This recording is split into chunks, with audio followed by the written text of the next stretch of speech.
Good morning. Today we'll discuss about Kirchhoff's laws. Kirchhoff's laws are two important circuit laws which we use for analyzing the circuits. But before going for that, let's have a quick review of what we have discussed in the last two classes.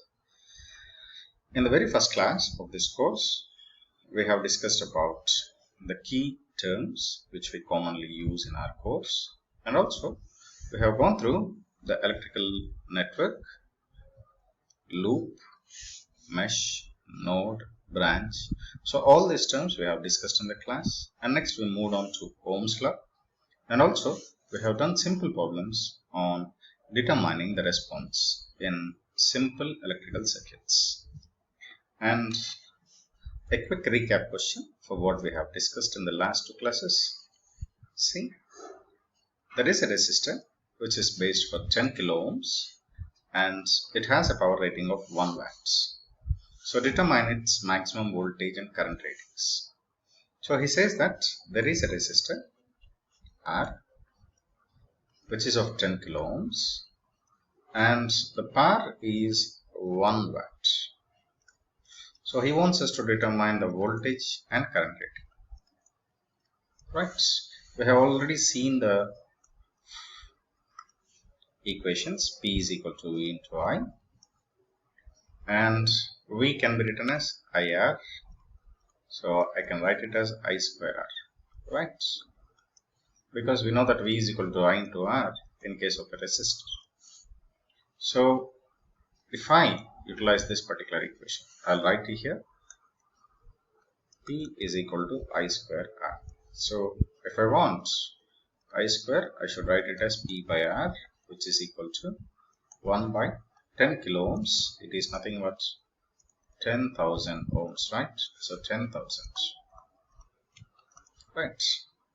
Which is 10 to the power of minus 4. So if I want I, it is square root of 10 to the power of minus 4, it is 10 to the power of minus 2, which is nothing but 0.01 ampere. Now, let us determine the value of V. V is equal to I into R. So it is 0.01 into 10,000.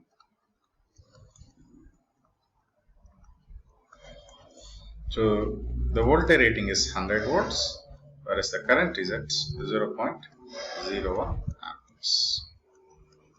So these are the problems which we have done in our previous class, and I have given you homework also. I hope that you have completed that homework problems. Now we will move on to Kirchhoff's laws. So in this lecture I will just give the statement of Kirchhoff's laws. So I hope that by the end of this lecture you will be able to state Kirchhoff's circuit laws. So he is the man behind this Kirchhoff's laws, G.R. Kirchhoff, a very famous German physicist, Mr. Gustav Robert Kirchhoff. So he is a German physicist. He contributed to the very fundamental understanding of electric circuits, and he proposed two laws for analyzing the electrical circuits, and these laws are named after him as Kirchhoff's current law and also Kirchhoff's voltage law. So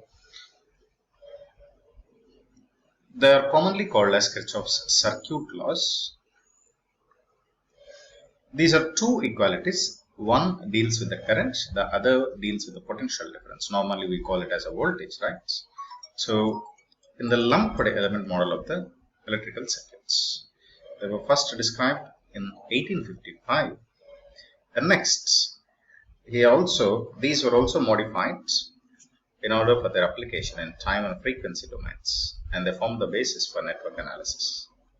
And nowadays in electrical engineering circuits, we extensively use these two laws for analyzing the electrical circuits. So these two laws, the first one of these two laws is the KCL, commonly called as a KCL, but its full name is Kirchhoff's current law. The statement states that at any node, we call it as a junction, right? We call it as an electrical node. For any node in electrical circuits, the sum of currents flowing into that node is equal to the sum of currents flowing out of that node. Technically speaking, the algebraic sum of currents in a network of conductors meeting at a point is 0. So mathematical expression is sigma ik is equal to 0. That I will show you with an example.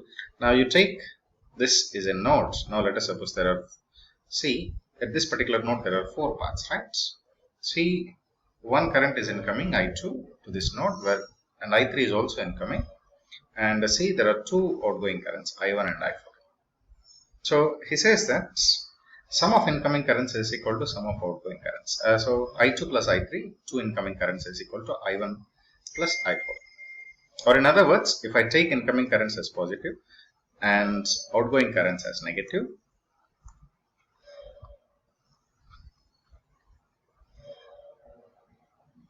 so he says that sigma I of all the paths is equal to 0. So here I1 is leaving, so I must take it as minus I1. I2 is incoming, so I take it as plus I2. I3 is also incoming, and I4 is outgoing, so I'll take it as. So if I simplify this one, again I'll get these equations. So we can infer that the sum of incoming currents is equal to the sum of outgoing currents.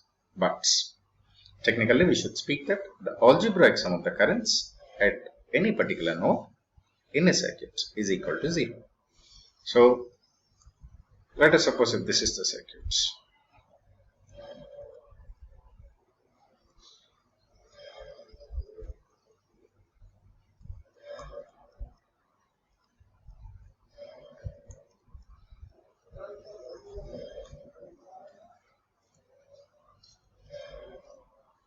So how many technical nodes are there? So this is one technical node, this is another technical node. See, at this point, I1 is the incoming current is equal to 2 outgoing currents I2 plus I3. Similarly, at this point, incoming current is I3, right? I3 is equal to I4 plus I5. So like that.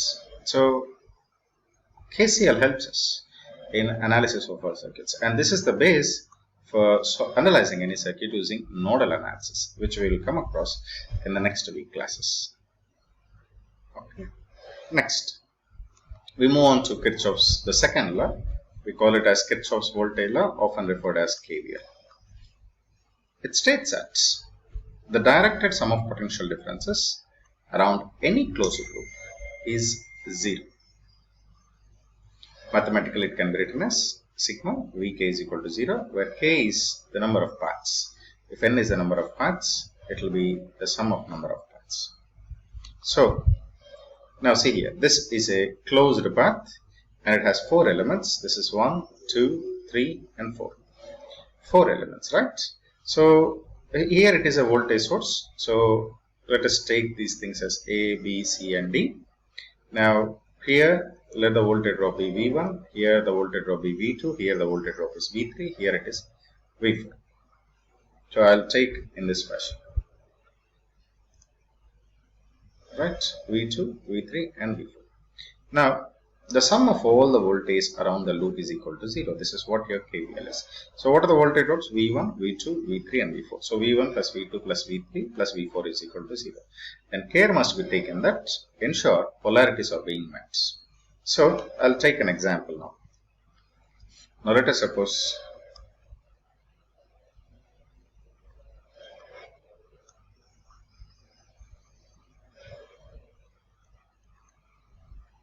so this is plus minus, right?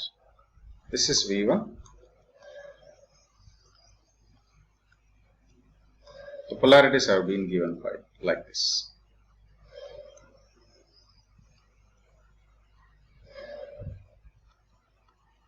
Okay, while applying KVL, try to remember that you should maintain polarities.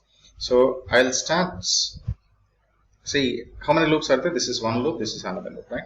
So in this loop number 1, how many elements are there? 1, 2, 3. So I'll be getting 3 elements. 1, 2, 3. The sum of voltage drops across these elements, this will be equal to 0. So let this voltage drop be E. Okay, this is a voltage source. I'll give it as E. Now I'll start from the top left. It is your choice, but I generally start with the top left. Ensure that you are following from positive to negative itself. See, From here, if I go, I'm moving from plus to minus. So I'll take it as plus V1. Again, here I'm going from plus to minus. I'll take it as plus V2. But here I'm going from minus to plus. So here I'll take it as minus E. Understood? This is the way how you should write these equations. And in loop 2, if you see, again I'll start from top left. See, it is plus to minus. So V3 is positive taken. And next is here, it is plus V4. And here, when I come across this one, see here, it is in reverse direction. I'm traveling from minus to plus. So I'll take it as minus V2 is equal to 0.